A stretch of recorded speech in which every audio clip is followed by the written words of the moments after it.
I am in Washington, D.C. at the White House, where I just sat down with President Trump's point man on border security, border czar Tom Homan. Now, over the past 9 months alone, we have seen an amazing turnaround at the U.S. Mexico border. So, how has President Trump, his administration, Tom Homan, accomplished this? What about the violent criminal illegal aliens who are being deported? Sanctuary cities. What about the hundreds of thousands of undocumented children who came into this country under the Biden administration? Where are they now? What is President Trump and his team? What are they doing to find these young children and bring them to safety? And why does Tom Homan do what he does at great personal risk under threat of death? I also share a personal story about an illegal alien who directly affected me. You'll want to hear that, folks. My exclusive interview with Tom Homan from the White House starts now. Tom, thank you so much for joining us. We appreciate you joining us. We appreciate all you're doing to secure our southern border. Some have called it a miracle at our southern border, never more secure in American history. Walk us through how you've accomplished so much under President Trump's direction in just 8 months. Oh, it's, because we're enforcing the law, that's the difference. Last administration didn't. I mean, it's actually in federal law that if you come to our border without proper documentation for entry, you shall be detained. Shall. Not maybe, right? Not think about it, not released to an NGO. So President Trump, during Trump 45, we had the most secure border in the history of the nation. Then Joe Biden is the first president in the history of this nation to unsecure a border on purpose. Even Clinton, on purpose. On purpose, absolutely. So I've worked for 6 presidents starting with Ronald Reagan. Even Clinton and Obama both took steps to secure the border. Not enough steps, but they tried. No one did better than President Trump, right? So we handed the Biden administration the most secure border ever. Then he unsecured it on purpose. He abolished all the executive orders that President Trump put in place that gave us the most secure border. So when President Trump got reelected, we already had a pretty successful recipe how to do this. President Trump signed a series of executive orders again, remain in Mexico and catch and release, 30 safe country agreements, all the great things that he did, and the wall.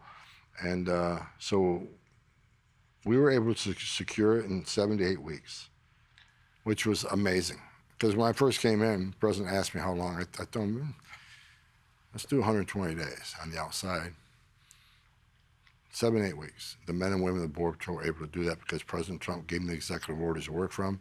And the big game changer was end, catch, and release. If people know they're not going to be released into the United States, they're not going to come. So as you and I are sitting here today, we even beat Trump 45. Wow. We have the most secure border in the history of the nation today. Illegal immigration is down 96%. And this is, again, 8 months in office. 0 releases. So we have between 100 and 200 people still getting to the border, but they're not being released. They're being apprehended and removed. Yeah. So it's a secure border. You mentioned on purpose the Biden administration. This was an intentional thing to let millions upon millions of illegals from dozens of countries worldwide come into our country, including from terror-sponsoring countries. Tough to get inside their heads, Tom, but why? Why would the radical left want this? When the election was happening between Biden and Trump, I wrote an op-ed 6 months before the election. I said, if Joe Biden wins the presidency, we lose the border. And I said that just based on things he was saying during the campaign, right? We want to end ICE detention. I want to have a moratorium on deportations. I'm going to award amnesty to millions. I want to do a DACA fix. And he raised his hand for free medical care for illegal aliens. Well, those types of promises, the whole world is going to come to the greatest nation on earth if they're not being, if no consequences. And that's what happened. So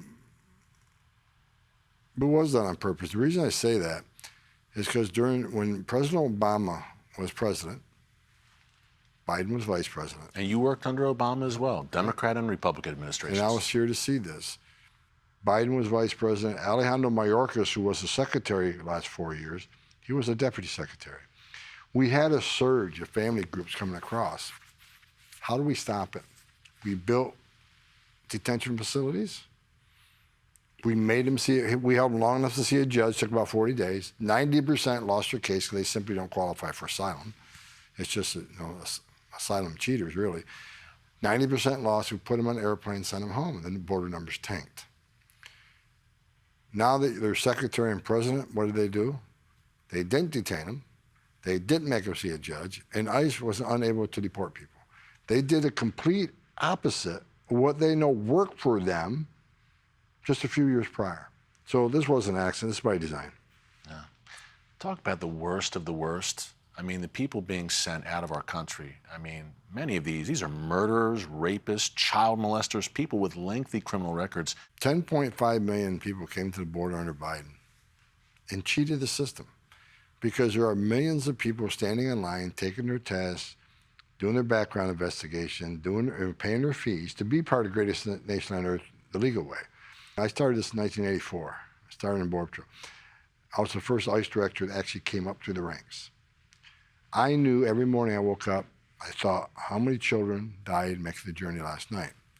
How many women got sexually assaulted last night? Because studies show 31% of women that make that journey to cartels get sexually assaulted. How many known suspected terrorists cross the border? And how many gotaways do we have? How many Americans died from opioids coming across that open border? So the numbers were historic numbers. Over 4,000 aliens died making the journey. More than 250,000 Americans died from fentanyl overdoses that came across the border. 250,000. We went from 14 known suspected people on terrorist watch lists under 4 years of Trump, went from 14 to over 400. And sex trafficking women and children were skyrocketed. So I woke up every day wondering what damage was done the last 24 hours. And that's when President Trump called me for the second time. This is the second time I'm unretired for him. He called me up and he said, well, you've been complaining about it for 4 years. You want to come fix it? And I jumped at it. I didn't hesitate. I was hoping that phone call would happen. And I took a hell of a financial sacrifice to come back. I got the support of my wife like I always have.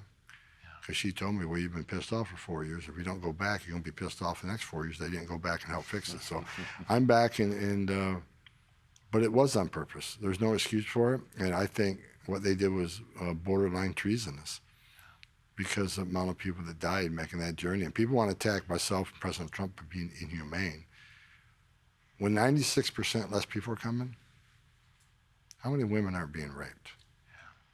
How many children aren't dying? How many women and children aren't being sex trafficked? How many pounds of fentanyl is not making it across the secure border and killing Americans? So President Trump's policy saved lives. Even the wall. People say, oh, that's a Trump, that's just a symbol for us, a Trump wall. It's this vanity wall. It's America's wall. Because what people need to understand, walls save lives too. Because women and children can't get over that wall. So they're going to go to a place where there's not a wall. And what's waiting on them? Men and women of the Border Patrol, who's going to take care of this humanitarian needs, because a lot of them are in bad shape. Border Patrol saves thousands of lives every year.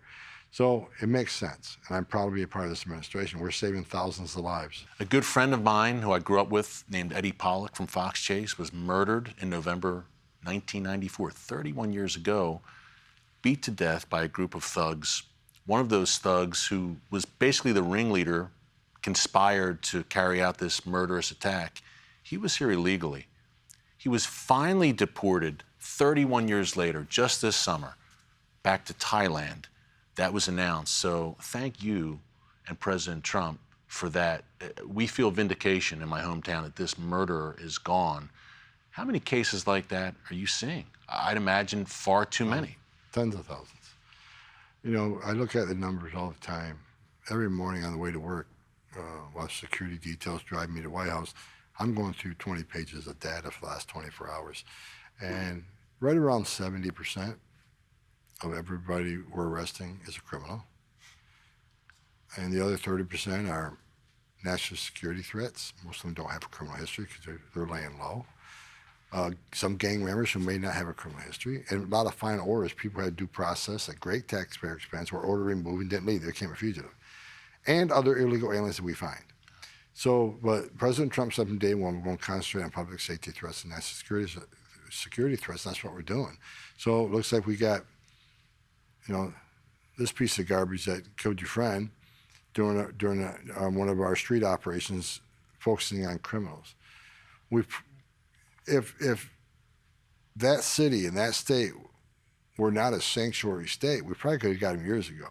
When he was in prison doing his time for that, a non-sanctuary state would have contacted us when they released him from prison. We could have got him and took care of him right now. So it took too long. I blame a lot on sanctuary city policies, sanctuary state policies, but God bless the men and women of ICE. I mean, I'm not going to take credit for it. I mean, President Trump set the stage. He signed some executive orders releasing Border Patrol and ICE from the handcuffs they were in and letting them enforce the law.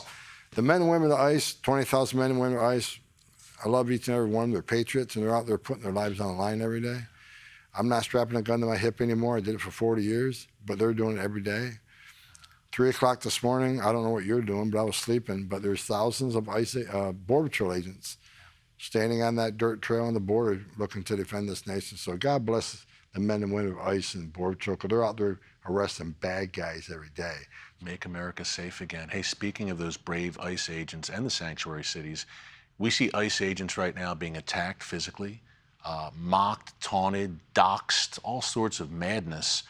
And again, they're protecting our cities. Mm-hmm. Talk about those threats, Tom, how serious that is to our brave ICE agents, and how sanctuary cities help to exacerbate that threat. Well, if that's so serious, I know for a fact, because I do not live with my wife right now. She lives separate from me because of the threats. I don't want her in my home right now, so she's someplace else. My children have been threatened. And I keep reading these stories of masked agents. Well, I don't like the masks either, but there's a reason they're wearing them, because they've been doxxed.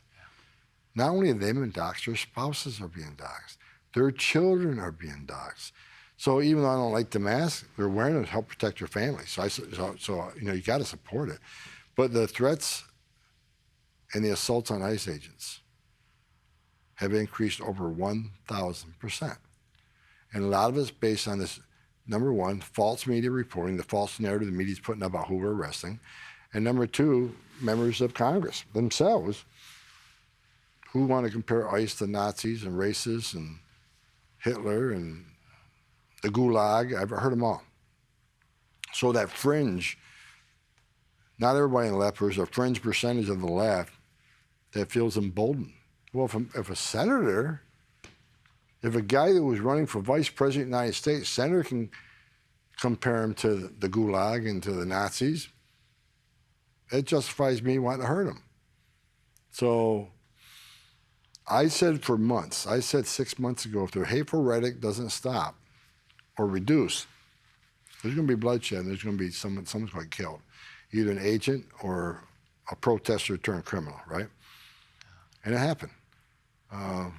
One deranged man attacked a Border Patrol facility in Texas, and he picked the wrong facility because the facility he attacked was a SWAT training center. So he was killed. Another deranged group of people showed up at an ICE detention facility in Texas, Alvarado, Texas, attacked one of our facilities, and a local police officer who was responding to assist got shot in the neck. I actually met him. It's not going to stop. I mean, I do interviews all the time. I actually enjoy doing interviews with the left media, the haters.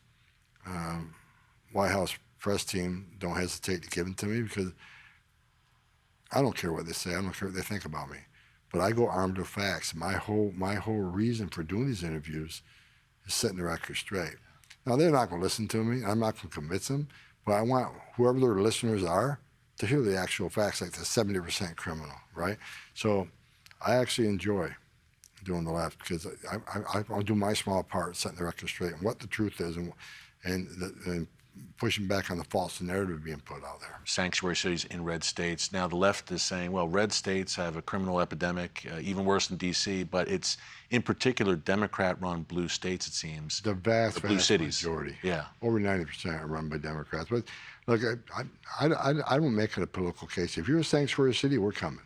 Yeah. And we're there. When President Trump said months ago that he wanted us to prioritize sanctuary cities, I agree with him 100%. because we know there's a problem there. We know criminal aliens are being released to the streets every day. We don't have that problem in Florida. Governor DeSantis passed a law where sheriffs and chiefs have to work with us. Texas, most of that state works with us. So those resources and assets we have there, we'll redeploy some of those people to the problem areas. It's like, I use the analogy, it's like sending, where do you send the majority of your firemen? You send them to the biggest fire. So we're going to go to the problem areas and we're going to flood the zone. And we got 10,000 more hires coming on very quickly, and most of them will be assigned to sanctuary cities. Yeah. I said from day one, we're going to flood the zone because there's a problem there. And sanctuary cities don't want to help us. They don't want to give us access to jails to arrest a public safety threat and the safety and security of a jail. They'd rather release them in the community, which is a community public safety threat. It's a threat to our officers because it makes it more dangerous for them. It's more dangerous for the alien because anything can happen during a street arrest. So it's not a threat. I've said sanctuary cities are going to get exactly what they don't want. More agents in the community and more collateral arrests. Because when we find the bad guy, the public safety threat, many times they're with others. Others who are not public safety threat. Well, guess what? If they're in the country illegally, they're coming too. I want to ask you about the children, because I know this is near and dear to your heart. Hundreds of thousands of children crossed over the border under the Biden administration. Many went missing. I think 300,000 went missing. Tell us about your efforts to recover those little children. We've already located a little over 25,000 of them. Wow. 27 have died. The number that I saw... In America. This is in America, this happened. Yes. And some overdose deaths, some suicide deaths, some suspicious deaths, but 27. One of the data points I saw in there that kind of really irritated me was over 1,700 children under the age of 12 were released to sponsors where no background or no home study was done. It's just incredible. So now I said from day one, I told the president this, out of the three things you're telling me to do, the hardest thing to do is the children. Let me tell you why, because I can find you. You own a home, you own a car, you pay bills, you got utility bills, you got lights. You got a digital footprint. I have a digital footprint.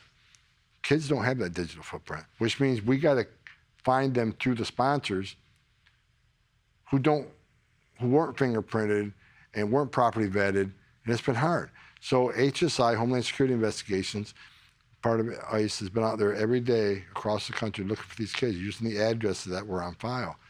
Many of these addresses are post office, church, McDonald's, parking lot.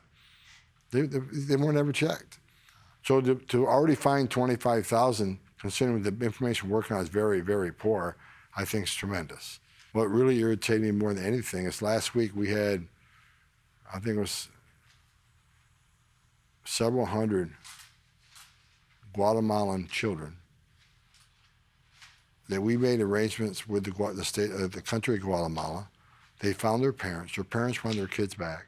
The kids wanted to be back with their parents. So we had a flight ready to send these Guatemalan children home to their families. And some open borders group filed a lawsuit, and some judge agreed and froze this flight.